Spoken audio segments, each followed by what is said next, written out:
So I want to assume that people know the general like look and shape of the lips, but in case for those who do not, I am going to basically give the quick idea real fast. The idea for lips is that the top side has 3 sections, has that dip, and then the bottom side is one big section like this. Well, technically, but it's like rounded like that. And then you have the little shadow underneath the lip, and then this top lip is also in shadow, and then you have little corners of the mouth from where the orbicularis oris will meet and sort of attach and wrap around to sort of form the corners of the mouth, right? So we all kind of know it like this. I really like how this show, Love Through a Prism, decides to draw the side angle lips.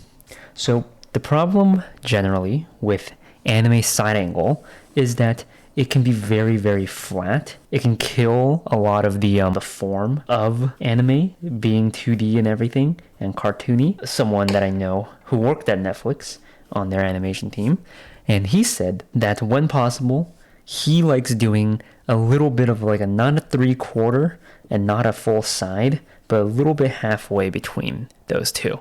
They try to capture the 3-dimensionality. And I think that these lips that this show likes to draw really does capture it very, very well.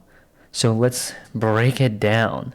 I'm going to basically study it and talk about what I'm sort of picking up as I go through it. So let's look at it like this. So let's first just put out a general guideline, and I'll try to draw big and dark.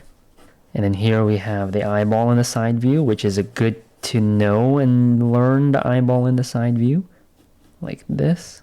And then we have the bridge of the nose as it goes out, like this. Okay, so as we might want to try to fill out the proportions of everything, this is way too shallow. This nose is supposed to be like way down here. We have the septum, it curves out, and then it drops back into the front of the lip. So the way we see that this show handles it is that it has the bottom lip cutting in like this, and then the top lip wraps around like that. What this does is that it creates the, what's it called? The visualization, the iconography. I don't want to say the illusion, but I guess it's the illusion that this lip, this top lip, is wrapping around the mouth. Because, as we know, let's look at it over here, the mouth is on a cylinder called a tooth cylinder. It has a form like this. The mouth wraps around the face like this. It's not flat, right? It wraps around. So when you're drawing the lips, you want to make sure that the forms are wrapping around the body like that. Right, it wraps around. If I'm drawing it from this angle, you want to put the lips down like this. It's in 3D perspective and it's wrapping around the body like that. So it wraps around. And that's what I really like about this part right here. It creates this feeling that the lips have form. Now let's look at hers. It has the same idea. We have the head angle dropping down like this. We have the nose protruding out, and then we have this slant from the tip of the nose down to the chin, and then we have the top lip dropping down, and then we have the bottom lip coming right out down to the chin. Make sure that there is space for the chin too. That's the other idea. And then we have this, it drops down like that. Right. Going big. Let's draw big. Protrusion of the nose. It drops back. Pops out for the septum. Dropping down for the top lip. Here's the form of the top lip, right? If I were to draw out the whole thing.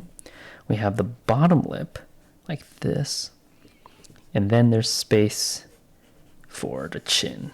A lot of people, they don't give enough space here for the chin. They just kind of put the mouth way too low.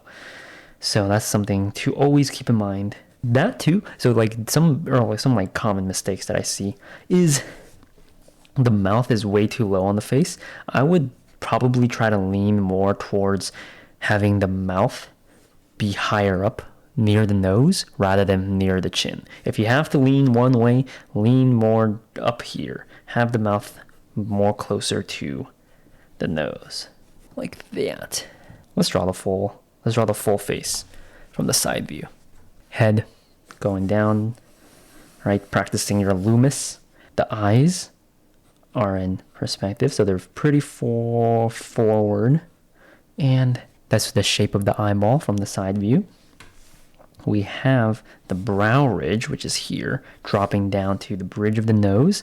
The nose tip is pretty low, so I'm going to put it, it's like here. I'm going to push the nose out and then bring it down. There's a slant here. Now let's focus on the top lip. The top lip goes out, not too much, down like this, going down. Bottom lip, down, and then space for the chin. Chin is a little bit long, so I'm going to shrink it. Always be checking your proportions. Now for the details of this mouth, we have the bottom lip going past the top lip, and then having the top lip wrap around like that. We're capturing this shape. So if this is the top lip, bottom lip into the top lip, like this, to sort of have this wrap around. Bam. And then, boom. Brows on the brow ridge. And then, to sort of capture a little bit more three-dimensionality, we have the far eyes eyebrow, or eyelid, like that. Let's look at another pose, because you've got to keep practicing. Drawing the full head, trying to draw big. We have the eyes from the side view, dropping down like this. We have the brow ridge, which is up top, like that. The glabella dropping down here, that's what the indent is. And then we have the nose bridge. The tip of the nose is going to be around underneath the eye, bottom of the eyelid. So I'm going to try to capture that. It's not too low. Some anime, I think Persona's art style has like the nose all the way down here. But in this one, this is what I'm studying. So I'm just going to copy and try to match it as much as I can while keeping in mind everything. Now, for this one, due to her expression, there's a lot more space here than, or it's like more even rather than having it more up, because she's kind of frowning. So I'm going to bring it down slightly, but not too much, trying to keep it tame. Having this bottom lip, and then all the way down to the chin, going out like this. The eye is in lens, so there's actually like, protrusions of it coming out like that. And this is essentially how you capture likeness too, in a way. You're just sort of following how they design their shapes and manage everything. So, boom, that's that. Same thing for this guy. If we're looking at this lip, we have curve, the main lip right here, and then we have this bottom lip attaching, and then here's the top lip, like that. I like having the little indentation here, like how he has it where it shows the bottom lip, but that's also stylistic as well. And then space for the chin. So what does this do? This creates three-dimensional form. We want to always imagine the mouth protruding. If we look at a human skull, the teeth protrude out like this, and then you have the chin. So there is this like protrusion coming out due to the teeth. And because of the teeth, and because the lips are also on top of the teeth, and the lips have form, that's what creates this tooth cylinder. And then when you have the tooth cylinder, then you need to make sure that the forms all match on top of the cylinder.